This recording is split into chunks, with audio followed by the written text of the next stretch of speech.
پاکستان کی نئی Miss Universe کون ہے؟ نام سامنے آ گیا۔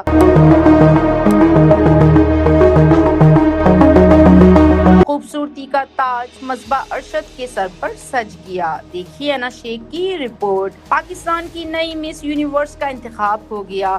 مصباح ارشد نے سخت مقابلے کے بعد اعزاز اپنے نام کر لیا۔ فلپائن میں ہونے والی تقریب میں مس یونیورس پاکستان فرنچائز کے مالک جوش یوگن نے مصباح ارشد کو سیش بنایا، جبکہ سابقہ مس یونیورس پاکستان روما ریاض نے ان کے سر پر تاج سجایا۔ فیصلہ کن مرحلے میں آخری سوال کا جواب مصباح ارشد کی کامیابی کا سبب بنا۔ ان سے پوچھا گیا کہ اگر وہ اپنی 10 سالہ اور 80 سالہ ذات کے ساتھ ایک کمرے میں ہوں تو مشکل سوال کون کریں گی؟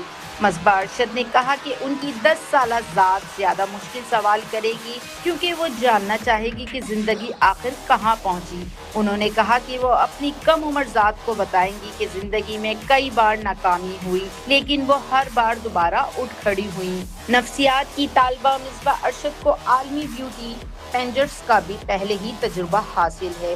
وہ مس انٹرنیشنل 2023 میں جاپان اور مس سپر نیشنل 2024 میں پولینڈ میں پاکستان کی نمائندگی کر چکی ہیں۔ اب مصباح ارشد پورٹوکیو میں ہونے والے 75ویں مس یونیورس مقابلے میں پاکستان کی نمائندگی کریں گی۔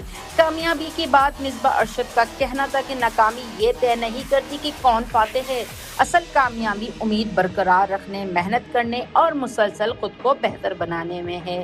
تاج پوشی کی تقریب میں مصباح ارشد نے ویتنامی ڈیزائنر نگوین ٹین ٹرین کا تیار کردہ سفید لباس زیب تن کیا، جس کے کرسٹل سے سجے گاؤن کو انہوں نے امید، تعلیم اور مسلسل سیکھنے کی علامت قرار دیا۔